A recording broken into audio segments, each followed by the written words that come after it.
welcome to the Butterfly House. We're really excited to have you with us tonight, and we're really excited to feature our guests and our presenters.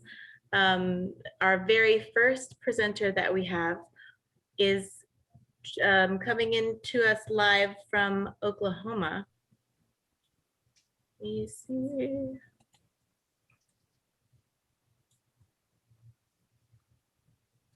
So Morris Mccorvey, he's a well-known poet and actor from Oklahoma City, Oklahoma. He holds a Bachelor's of Art in English Literature from Friends University in Kansas. He emerged as an artist in residence for the Arts Council of Oklahoma State in 1981 and 90 through 1990. Then he transitioned his focus into the programs coordinator for the West Side Community Center of Bartlesville in the 90s. During this time, as the founding director, he established the new Dust Bowl Players, West Side Players, a theater troupe for students, also in the 90s.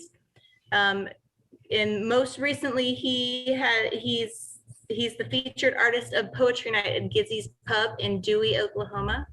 He's been published in Bus Station Poems, Alexander's Song, Dread Poems. His anthologies include Ain't Gotta Be Treated This Way, Celebrating Woody Guthrie, Poems in Protest and Resistance, and Emerge Magazine. We are so excited to have Morris here with us tonight. Thank you. I'm very happy to be here. So I have the green light. Good to go. All right. Listen, you know, there's so many things always in the atmosphere around us that for like ideas, for example, I was really fascinated one day when I heard a reporter say that, you know, there might be microplastics everywhere in the atmosphere. And I've been thinking about the fact that there are ideas as well. So this first poem is about that, and here we go. Microplastics could be floating everywhere, the earnest reporter reported, somewhat surprised and possibly the only one. More and more, the news is less and less new. I mean, did you need to be told? My teary-eyed, maskless, snot-nosed, coughing compadre, did you need to be told we are constantly trading this for that, and that this ain't really where it's at? Microplastics damn well are floating everywhere. And that ain't the worst of it. But I suppose the real news needs to be broken gradually, dripped out, kinda slow, between advertisements for how to divest ourselves of all we have before it's time to go. All right. Following up on the fact that there might be, and there probably are, microplastics and some of everything floating around, this one is called Sweeping Joy. I really enjoy sweeping, and so this is a poem to that fine art. One must find joy in sweeping, cleaning, in order to do it well.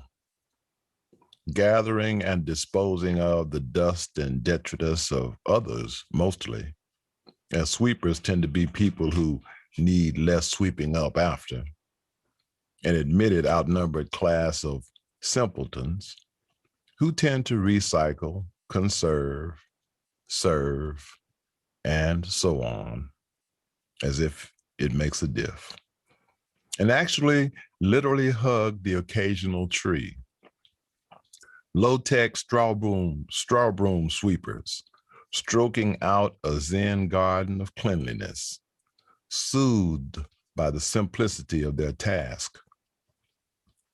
This is not an indulgence for which the important usually have time, providing profession for those who do so profess. True believers who know true cleanliness.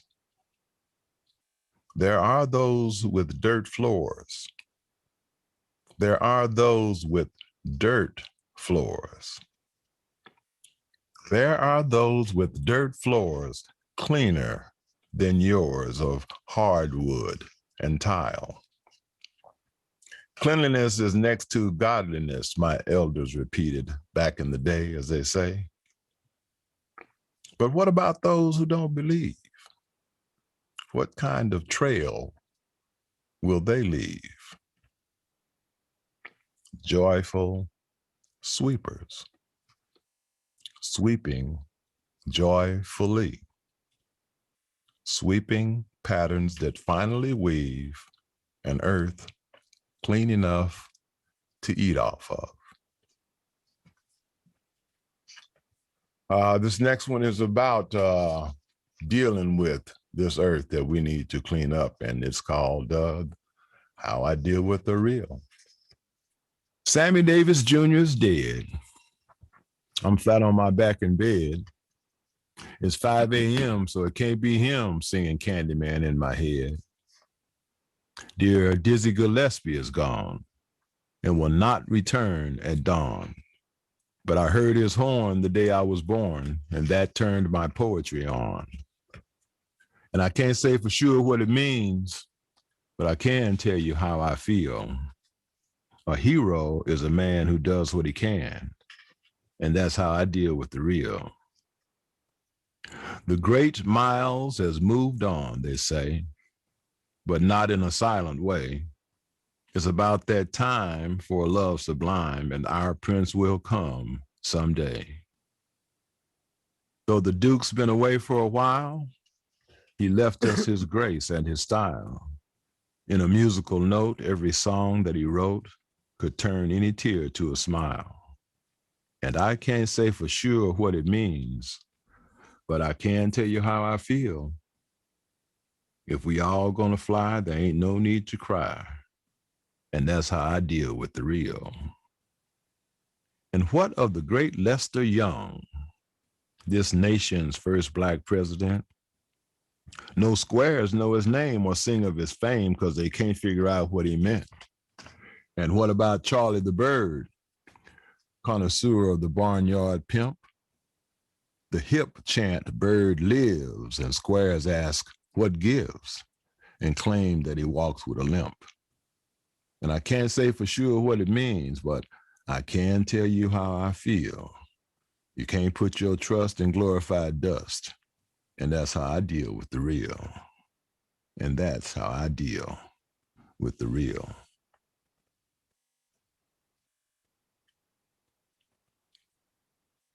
I guess it's pretty obvious now that I'm connected, really connected soulfully to jazz music is how I found poetry and how poetry found me. And so I'm going to end with this new one. It's called Miles to Go Before, which touches my favorite musician, one of my favorite musicians, and refers to one of my favorite poets. I like the old guy, Robert Frost. And so this is a dual reference to both those guys. Miles to Go Before, part of the jazzoetry thing I've been doing, which is basically trying to solo with the voice as an instrument in an ensemble. So here we go.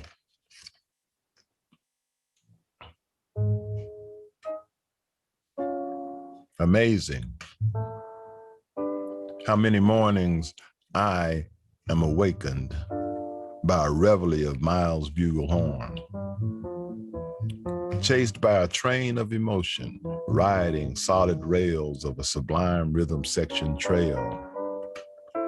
In my mind, I'm gone to Coltrane's Carolina, and it happens to be, coincidentally, mostly sunrise, forest flower. A jazz reveille, even though I am probably the most unmilitary man you know, as far as following orders go, not to mention discipline. I can't get them up. I ain't getting up. I can't get them up in the morning. So, what? Suggestions? Rise and shine? Agreements? There is no greater love. strong recommendations, just squeeze me, or something else entirely. If you ask me, I could write a book. And so I say, so what precedes, so what? So what about, so what? What volcanic stillness steaming beneath the Arctic guise of devil-may-care eyes? What precedes and intercedes, succeeds to be or not to, when your after-school care is stitches and dews, and your lullabies either jazz or blues? You grow up ready, because it's bound to come. Learning the way of maintaining the numb and not give one single FK. Ready for the blues news every FKing day. Muscle memorized, we wear the mask cool. Alpha to Omega, a survival school. Situation normal, all FK'd up. But we be ready, steady Eddie. So we gonna get them up. There's the muscular embouchure, laboring beneath stoic black lips, like the gliding duck's web-footed feet beneath a smooth reflecting surface, sliding by silk-scarved and suited Italian tailor-made, matching moccasins made out of suede. So what? I bear the blood of kings and queens. So what? I'm talking way back to Benin. We didn't just jump out of the bush. My granny say we came from Kush. So what? It really didn't mean a thing. So what? Life either doesn't sing or swing. So what? So I decided just to sing. So what? There may not be a christening. So what? So que sera this pagan thing. So what? So what? So what? You give your hand to me, and then you say hello, and I can hardly speak. My heart is beating so. And anyone can tell you think you know me well, but you don't know me. Ain't no blueprint to who I be. So what? I sprang from spontaneity. So what? Straight into visibility. So what? And disappear smooth as can be. So what? You'll never ever get to see me yield to negativity. So what you see is what you get, straight up. A swinger broke but out of debt. A singer empty of regret. A bird escaping from the net. The misbegotten yet beget. So what? That is the question lingering yet. To have to take what you can get sure can make a heart upset. So what? I'll be invisible. Thank you.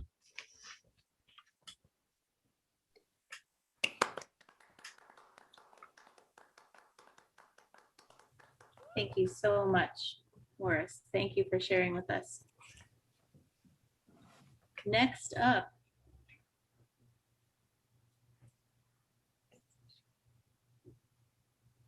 we have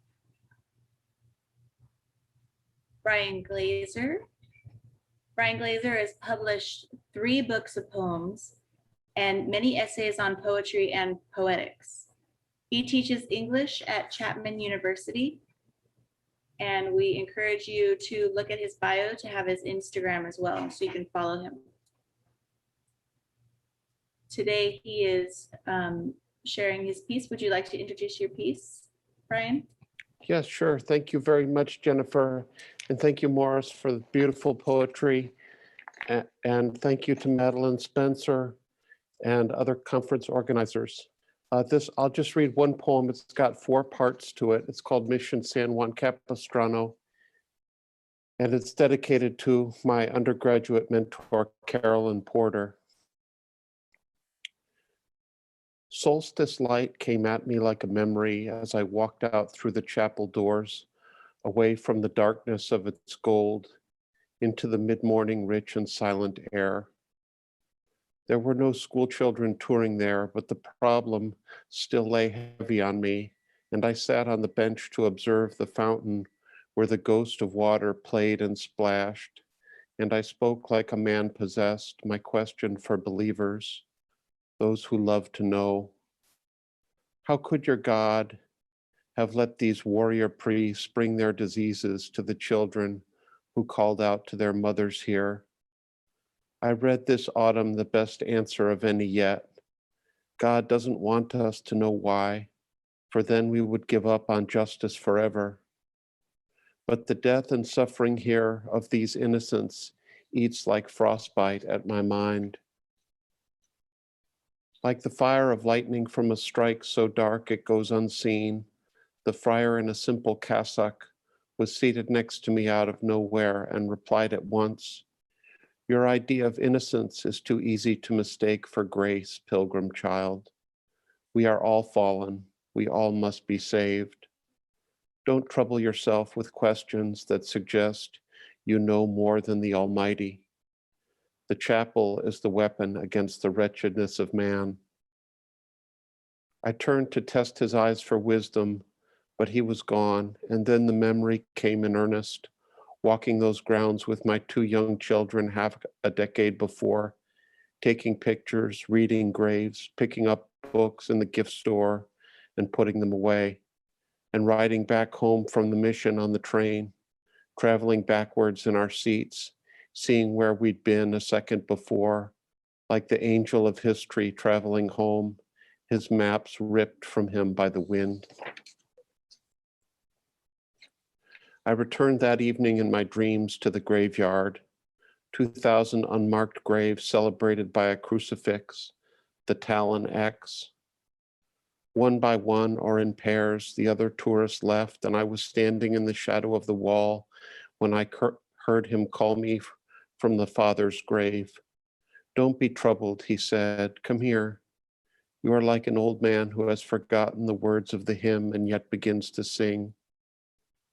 I knew he knew me by some magic, and I feared what he knew of me was just the final truth. So thoroughly had he been possessed by his God. My heart felt heavy, but my conscience stirred me to speak. "What did you save? Their bodies are all left here who came as you bid them, fascinated or afraid. And their souls, who knows where the soul is or where it goes? It is their bodies that you murdered in the name of an ever-loving God that you are left with. The will is nothing. There is nothing to save but the body, and there you failed like Milton's Lucifer." He began to laugh and walked away. There was no tolling bell from the mission church, and I woke at mid-morning with the shadow of the unsaved across my spirit, wondering where he had gone to out of my dream. Then there was a gardener no one else could see, clipping at the roses in the courtyard, and as he brushed the flowers bending to the ground, the yellow petals fell upon his darkened shoes. He looked up at me after I had watched him for a while, and I recognized again the ghost of Father Sarah. "Still searching," he said, "in the garden for what is found in time at the altar of the heart." I said, "I know I am haunted. The death of the innocent happened first to me. I was taken from my mother because I was deathly ill. They saved me in the hospital, but the part of the spirit that reposes in the knowledge God is good, I was too wounded by the loss of comfort in my torment to feel his presence anymore." He cut and handed me a yellow rose and placed his hand upon my shoulder, reaching up slightly and squinting at the sun. "So you have your poems. The temporality of God is like the temporality of the poem. So much suffering and happiness and labor goes into the series that you write, and they create one presence that is as if it happened in the daylight all at once. So it is with God. You are his poem. He is writing you." I thanked him and wandered in the courtyard and sat on a bench a while before I took out my notebook and began to write a poem to the innocents lost by the diseases of the servants of my family's God. I will never forget you, I wrote, and I ask that you do not give up on me. Our innocence could topple stones at the final wakefulness when we will see the judgment on their coming here cast down from history's empty throne. Months later, I was there again, and there was no ghost of Sarah, but a class of school children led from one room to the next by a serene guide and their teacher who wore a necklace of a crucifix in gold. I wanted so to follow them, for in truth I had nothing better to do, and there was one boy at the back of the group who was taking pictures with his phone, and I wished I could breach the walls of separateness and ask him what he was looking for and what he photographed, precocious spirit. And as the children walked away, following the voices of the teacher and the guide, he turned and took a photograph of me, or what was behind me. I cannot be sure. I only know that he and I were together there. Thank you.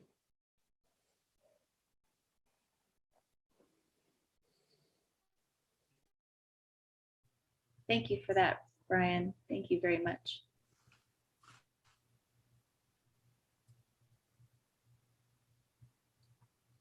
And next, we have Donato Martinez. Donato is an English professor at Santa Ana College. He teaches English composition, literature, and creative writing at Santa Ana College. He hosts and curates a biannual afternoon of artistic expression with poetry, dance, and live music. These events generate large crowds and active participation. He's also a poet and writes about his community, his culture, his bicultural and bilingual identities, and other complexities of life.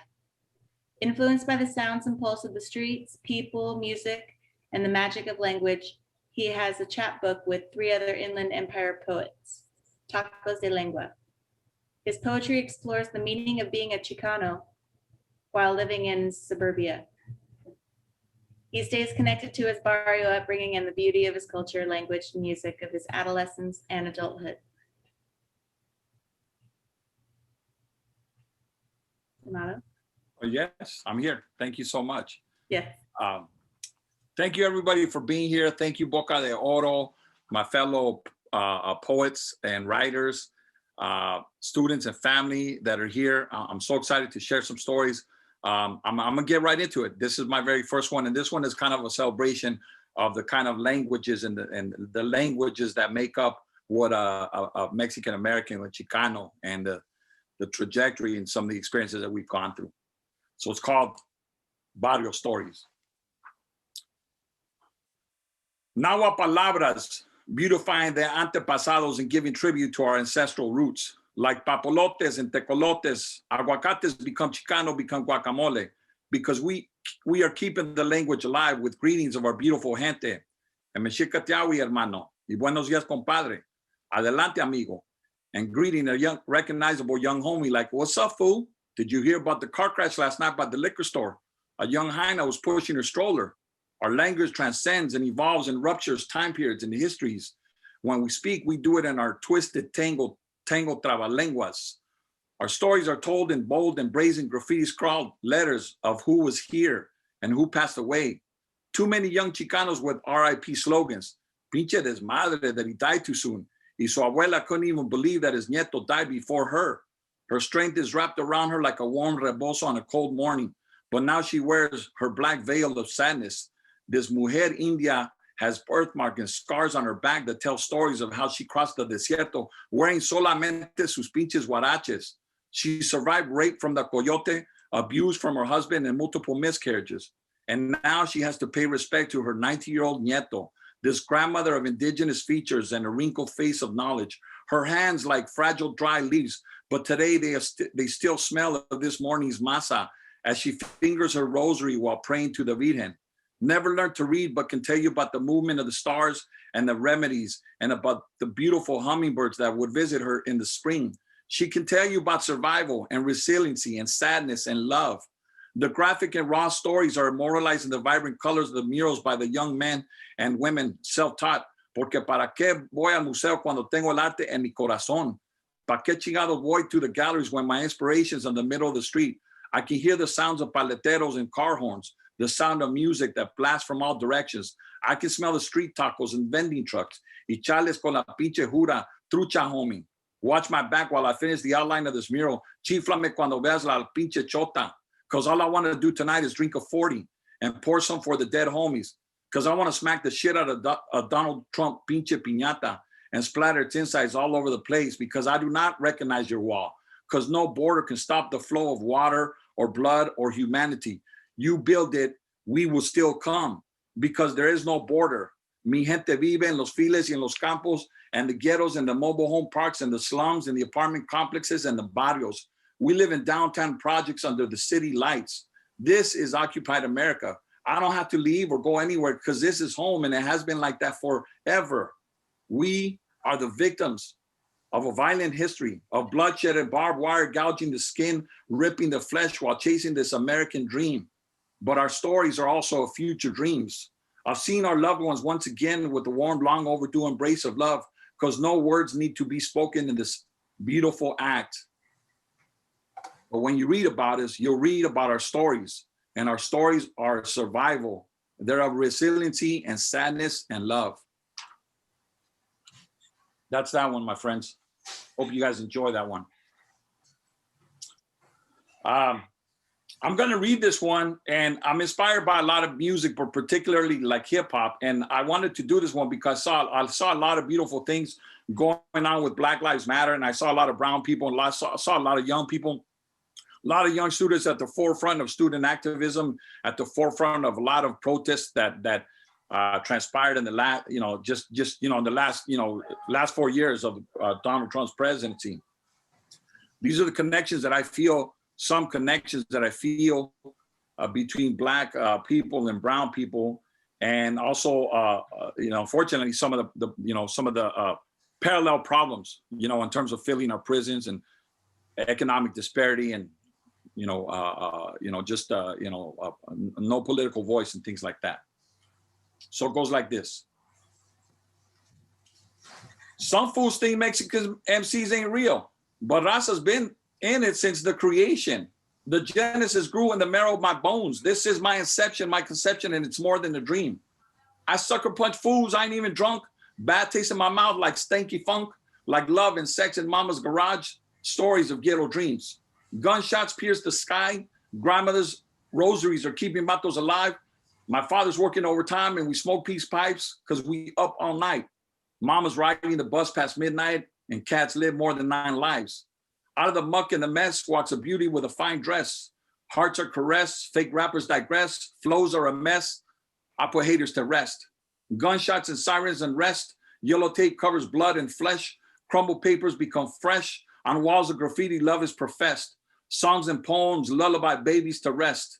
You see, people are jealous of our piñatas, lowriders, chilaquiles, and street tacos. We put that shit on the map all over USA. We didn't even cross borders.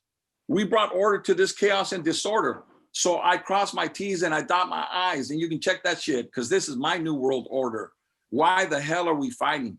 Because we both hustling, we both grinding, we both surviving. We collecting aluminum cans and black clad bags. We rummaging through trash cans, trying to taste a piece of the pie. So I pursue this happiness. That's not always guaranteed. We held hands together. We protested together. We boycotted together. But now we slap our women. We leave our children. We sip on 40s and scope out the shorties. We fill prisons together. We lose brothers to violence together. We used to pray together. This is real ghetto shit. This is the story of survival and pain, erasing the doubt and the drought, praying for rain. I never even touch a slang rock, but I dance on the concrete block. Music is my heel. Rhyming is for real. Words are fucking real. I write in a journal to feel and erase the pain. Shit. I'm trying to heal. Thank you. Okay. I'm gonna read 2 more. I think, Jennifer, you could send me a chat and let me know how much time I have left because I'm not too sure. No, your timing is perfect. You just okay. keep going. We're loving this. Keep going. All right, thank you. Okay, listen, I'm back with my parents.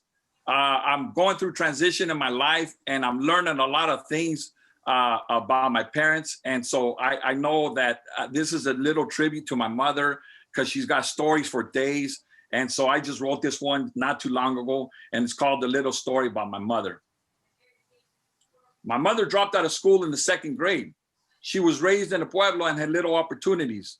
Despite the few years of school, she learned how to read and write in Spanish, learned mathematical equations, and taught her brothers how to write their names. At 13 years old, she helped raise her cousin, whose mother died at childbirth. At 16, she married my father, and the little girl became a woman. Quickly, she became a mother and raised her children on her own. As my father worked in the Utah, every day she worried about what to feed them and felt this pang of helplessness when they became sick.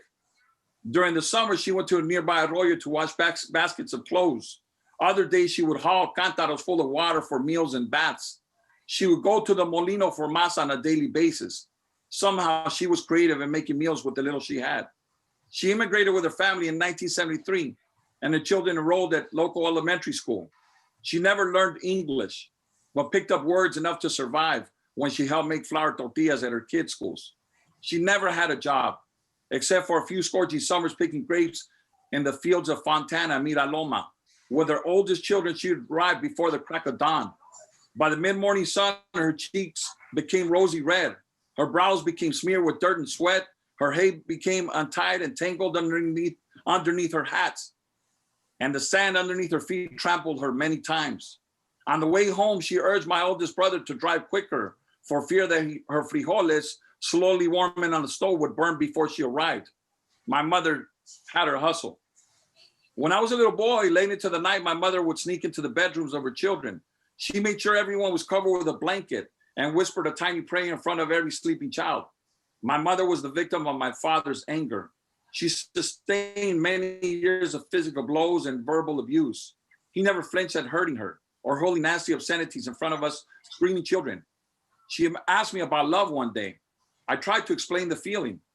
I told her that I have felt it about once. She asked me to describe it, so I did. With sadness in her voice, she said, I have never known that feeling. Now, I steal tiny moments as I come around the corner. I watch her write in her tiny book of prayers. I hear her oraciones to the Virgin Mary in the morning. Late into the night, I see her struggle to watch her novelas while she battles with her insomnia. Like when I was a child, I still smell the canela on the stove, the pond's cream on her skin after a shower, the spicy chile in a molcajete, or the warm mole in the kitchen. On most days now, she raises and cares and scolds my father as if he was her child. And oftentimes he is. I often wonder what my mother's life would have been like if she had not been poor, raised in a pueblo, or married a man who didn't know how to love.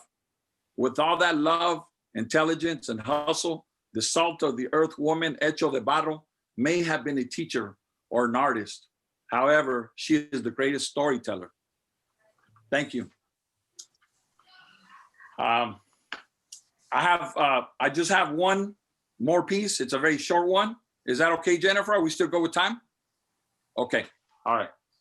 You know, this is really about what we're doing right here.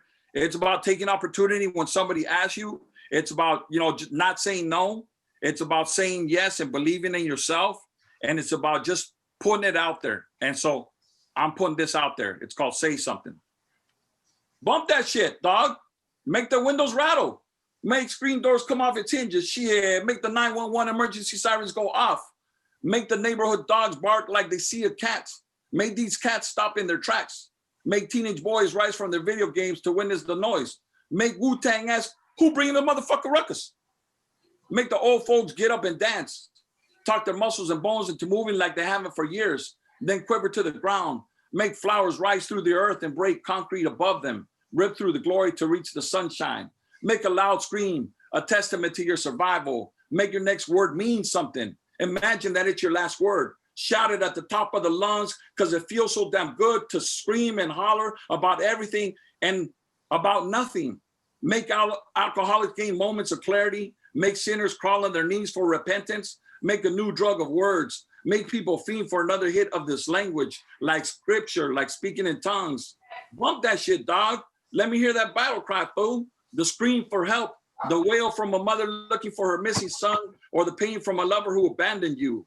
Get to the depth of your pain and the rage and the sorrow and the hurt, and reveal and confess this new language of forgiveness and healing, a language full of love, because all of us need that. Just say something, but say it like you mean it. Thank you so much, everybody. Appreciate you guys listening. Thank you so much. Very nice. That's like a mic drop right there. Very good. Thank you so much, Donato. Thank you. Thank you. I appreciate it. Right now, we're going to hear from Emily Thatch. We now have the wonderful from Via Intermediate School. She was a first place winner at the Winter Classic Tournament in December for speech and debate. Here is her spoken word performance. I am not your Asian stereotype. I play both the piano and the violin. I aspire to one day become a doctor, and my favorite subject is calculus. My mom and dad are both tiger parents who don't let me go sleepovers, but they make it up to me by serving my favorite meal every day, rice. Oh, and I'm a really bad driver. So now my question for you today is, how long did it take for you to figure out that I was joking? As you probably guessed, today I'm going to talk about race. And I'll start off by sharing with you my story of growing up as Asian American. I moved to the United States from China when I was 2 years old. So almost my entire life, I've been a blend of two cultures. I eat pasta with chopsticks. I'm addicted to orange chicken, and my childhood hero is Yao Ming. But having been grown up in North Dakota, South Dakota, and Idaho, all states with little racial diversity, it was difficult for me to reconcile my so-called exotic Chinese heritage. Used to being the only Asian in the room, I was self-conscious that the first thing people noticed about me was that I wasn't white. And as a child, I quickly began to realize that I essentially had two options in front of me: conform to the stereotype that was expected, or conform to the whiteness that surrounded. There was no in between. Asian American author Eddie Huang proudly stated, "I don't think people understand that the modern minority stereotype is negative. You have to untangle that to find your own path." Imagine the detriment of someone taking a look at you and forming an opinion based on assumption alone. In the modern minority stereotype, there is a cultural expectation placed on Asian Americans that each individual will be smart, wealthy, studious, and spiritually enlightened. These assumptions have a drastic effect on the whole Asian American community. Using race as an excuse for success is hurtful and sets a poor symbol for our country. In 2016, Kama Wu gave a powerful TED Talk revealing her personal experiences with this racial issue. I Am Not Your Asian Stereotype by Kama Wu. I used to be self-conscious about being good at math because people would just say it was because I was Asian, not that I actually worked hard. It meant that when a guy asked me out, people automatically assumed that he had yellow fever, not that he actually likes me. It meant that my identity formed around the fact that I was different. And for the longest time, I believed being Asian was the only special thing about me. These stereotypes were lacking by the racial diversity in the places where I lived. Don't get me wrong. Only a small percentage of people were... Hi, good night. Good to see you. Only a small percentage of people were actually openly racist, but the vast majority were just a little bit clueless. Now, I know what you're probably thinking. What's the difference? Well, here's an example. Not racist can sound like, I'm white, you're not. Racist can sound like, I'm white, you're not, and that makes me better than you. But clueless sounds like, I'm white, you're not, and I don't know how to deal with that. Now, I don't doubt for a second that these clueless people are still nice individuals, but they tend to ask some questions that become pretty annoying after a while. Here are a few examples. You're Chinese? Oh my goodness, I have a Chinese friend. Do you know him? No, I do not know him. Contrary to your unrealistic expectations, I do not know every one of the 1.35 billion Chinese people that live on planet Earth. People also tend to ask, where does your name come from? And I honestly do not know how to answer that question. So I just stick with the truth. My parents gave it to me. Where does your name come from? Don't get me started on how many times someone has confused me with a different Asian person. One time, someone came up to me and said, Angie, I loved your artwork. And I was like, what?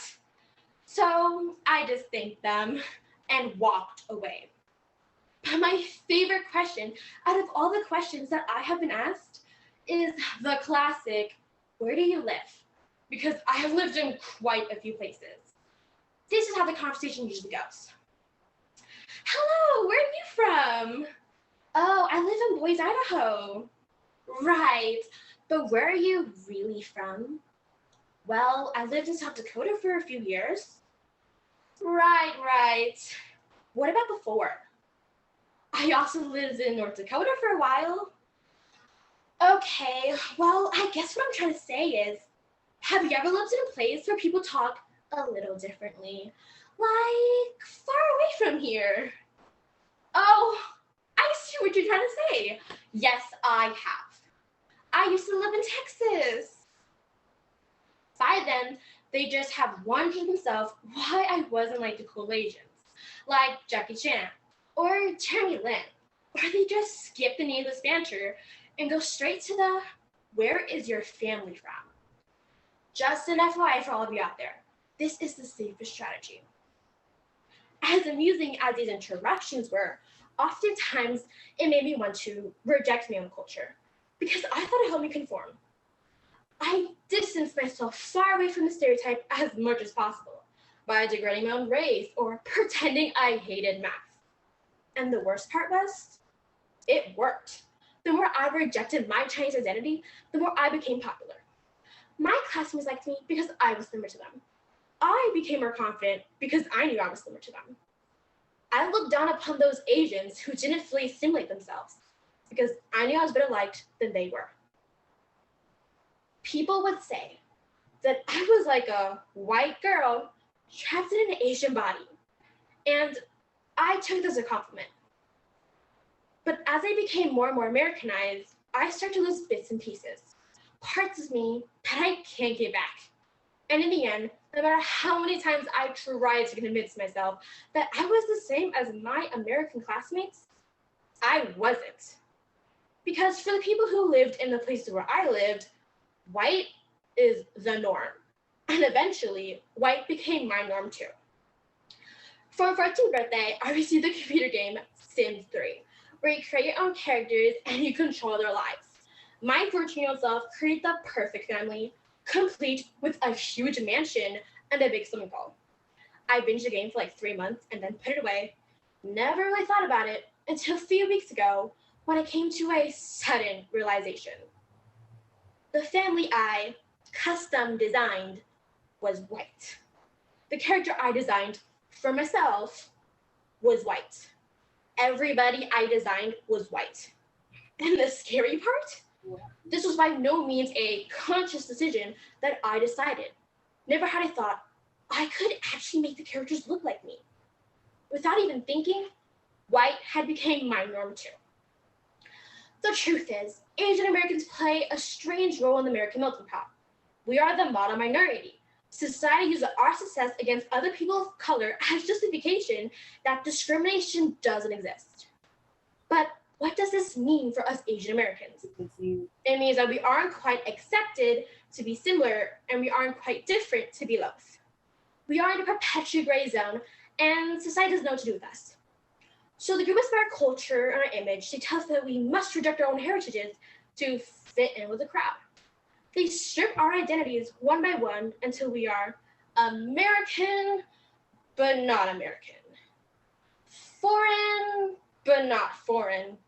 Individual, but when there are no other people of our native country around. And as much as I hate to admit it, oftentimes I don't speak out because I get the risk of being told I'm too sensitive or I'm starting conflict or that it's just not worth it. But when are people willing to realize that, yes, race issues are controversial, but that is precisely the reason why they need to be discussed. There are so many things that I don't know about the world, but what I do know is that it's hard to admit that you might be part of the problem. That all of us might be part of the problem. So instead of giving away step-by-step guide on not how to be racist towards Asians, all I can really do is share you my story. Thank you.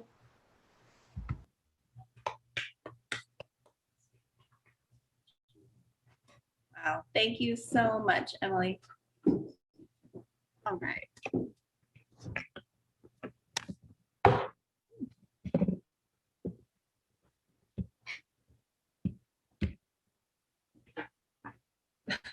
Okay, sorry.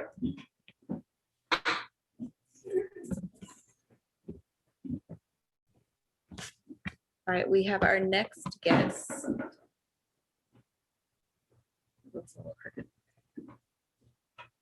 Hold on just a second. Sorry, give me just one moment.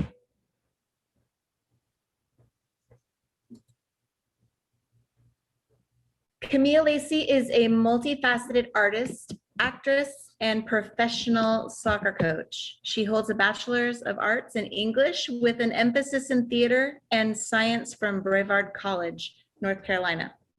Raised in the South and Midwest, the arts have been an intimate part of Camille's diverse education.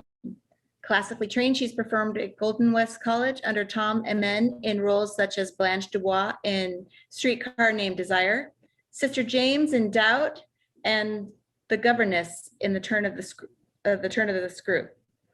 Whether on stage or on the pitch, she continues her pursuit in portraying characters with exquisite authenticity, utilizing her love of accents and playful nature. Her passion for the arts and her attention to rehearse every nuance and detail can be observed in how she's able to support athletes individually as well as an ensemble. She strategically trains her players through precision drills that deconstruct their body mechanics and develop their physical vocabulary. Through repetition, this enhances their body awareness in such a way that extends beyond the reach of the sport.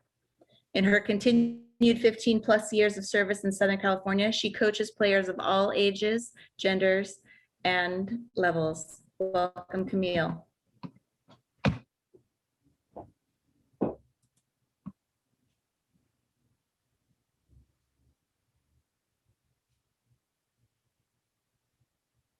I wrote an original piece. It's about me spitting my beef. An uneven flow, perhaps even retro. I am the illest of ill, a sick mentality. Always ready to kill the dreams and visions like a holy exorcism. For your hate of another, your brother, your mother is only a reflection of your internal transgressions. Your pathetic aggressions, which you inflate to desolate everything in your path. Because you are subpar, far below the bar, lost in your own demise and anti-disguise. Protective gear created out of fear, a covert operation to bring sublimation to this farce we call equality, literally. Patronage slid across the table like a nickel or a dime. Sense uses leverage to disarm all heritage. Separating unity, fulfilling only opportunity. For these Lord of Flies despise anything less than my man I fest. Oh, proclamation of dedication to ideals, which behind closed doors are mere s'mores of ethnicity, squeezed between hypocrisy of what is said and what is actually done. This isn't a pun, not a subliminal message sent to detect. Please, just reflect. on your ethics and morals, your values, which seem to disintegrate when you contemplate, hypothesize on how to sanitize the migration, an inflation of exclusion, forbidden inclusion. This hooded prophecy got me down on bended knee, but you think this is solely about persecution.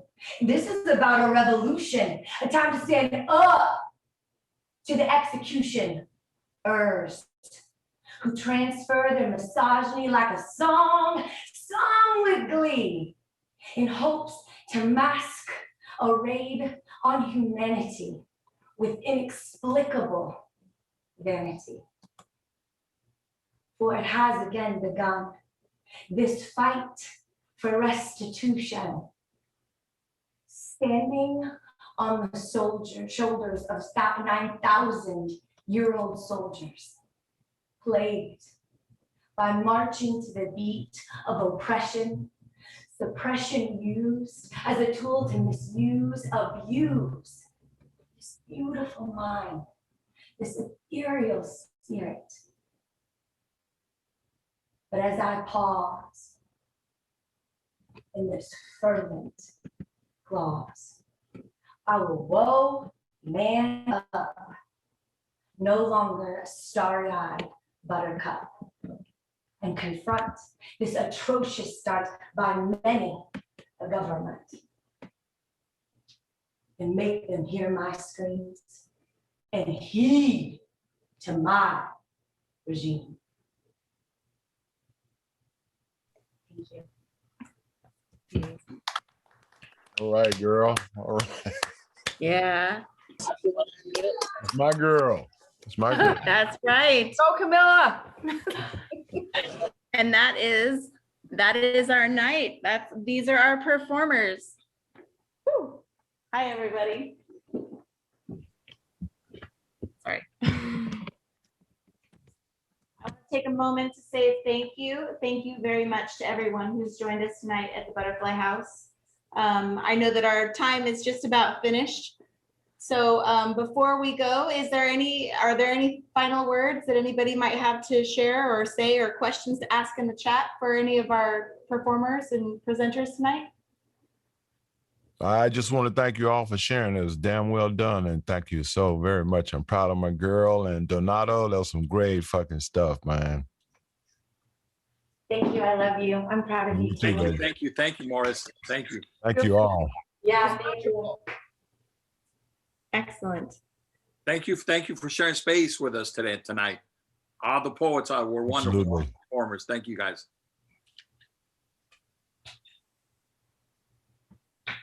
I hope we can bring some power to that effort that you're making out there, Jennifer. You deserve all the help you can get, and it's a worthy effort. Thank you very much. I hope to see you soon. I second that from Morris, and if there's any way I can help you, Jennifer and Doug, please let me know. I wish you all the best, and I look forward to watching the successes of the Butterfly House. Yes, same here. Yes, and we look forward to opening our doors to everyone that would come. Absolutely. We look forward to sharing, making music, creating, having spoken word opportunities, book signings, art opportunities, and creative endeavors. So we really thank you for your time tonight, and we hope you enjoy the festival. We hope that you go to several of the events and sessions that are coming up.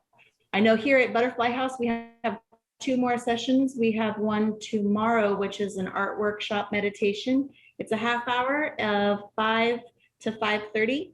And then the following day, on our final day of the festival, we have puppetry theater. And really excited to share with you, our Orange County Puppetry Guild members. And we'll be featuring the wise old woman with Via's theater troupe, who has put this puppet performance together for you as well. And that will be on Sunday from 3:30 to 4.